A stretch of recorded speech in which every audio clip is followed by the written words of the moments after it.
सूरज की तपती धूप में हरिया अपने खेत में काम करता है। पसीना उसके कपड़ों को उसकी त्वचा से चिपका देता है। उसकी पत्नी आती है। कठोर परिदृश्य के खिलाफ गर्मी की किरण एक साधारण भोजन लेकर। आरामदायक चुप्पी में वे भोजन साझा करते हैं। कठिन दिन में राहत का एक पल। हरिया अपने माथे को पोंछता है। उसकी आवाज दृढ़ संकल्प से भरी हुई है। आज धूप बहुत तेज है। मुझे लगता है कि मैं अपनी शर्ट से पसीना निचोड़ सकता हूं। उसकी पत्नी की आंखें गर्व और चिंता को दर्शाती हैं, क्योंकि वह उसे दिलासा देती है। तुम बहुत मेहनत करते हो हरिया, ब्रेक लेना याद रखना। महीनों बाद एक निर्दयी धूप के नीचे खेत सूखा और बंजर पड़ा है, जो टूटी हुई उम्मीदों का प्रमाण है। हरिया आसमान की ओर देखता है। उसका चेहरा निराशा का एक कैनवास है, जो उसकी आजीविका के विनाश को दर्शाता है।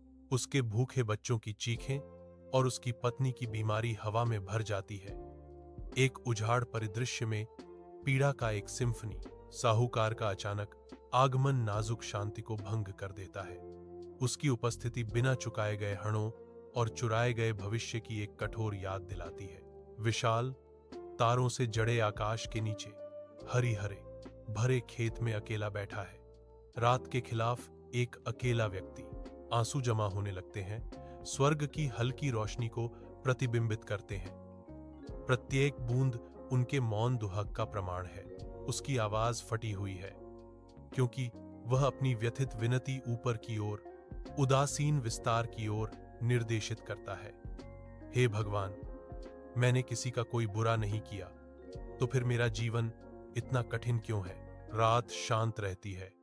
उसकी निराशा भरी चीख को कोई सांत्वना या स्पष्टीकरण नहीं देती। उसकी आंखें स्वर्ग को खोजती हैं, एक संकेत, एक कारण, भीतर के दर्द को कम करने के लिए कुछ भी ढूंढती हैं। लेकिन सितारे कोई जवाब नहीं देते, केवल ब्रह्मांड की विशाल गूंजती चुप्पी। दुखी ग्रामीण हरिया के खेत में इकट्ठा होते हैं। उनके चेहरे कठोर दिन की रोशनी में गहरे दुख और हानि को दर्शाते हैं। हरिया सूखी धरती पर निश्चल पड़ा है। उसका शरीर परिश्रम के जीवन का एक कठोर प्रमाण है। उनकी पत्नी और बच्चे उनके बगल में बेतहाशा रोते हैं। उनका दुख शांत क्षेत्र में गूंजता है। एक बूढ़े आदमी की आवाज दुख से गूंजती है। एक गिरे हुए किसान के लिए विलाप। किसान देश की रीढ़ है। हर किसी को उसकी कड़ी मेहनत की सराहना करनी चाहिए। ग्रामीण हरिया की पीड़ा के मूक गवाह के रूप में खड़े हैं। एक साझा बोझ उनके थके हुए चेहरों पर अंकित है।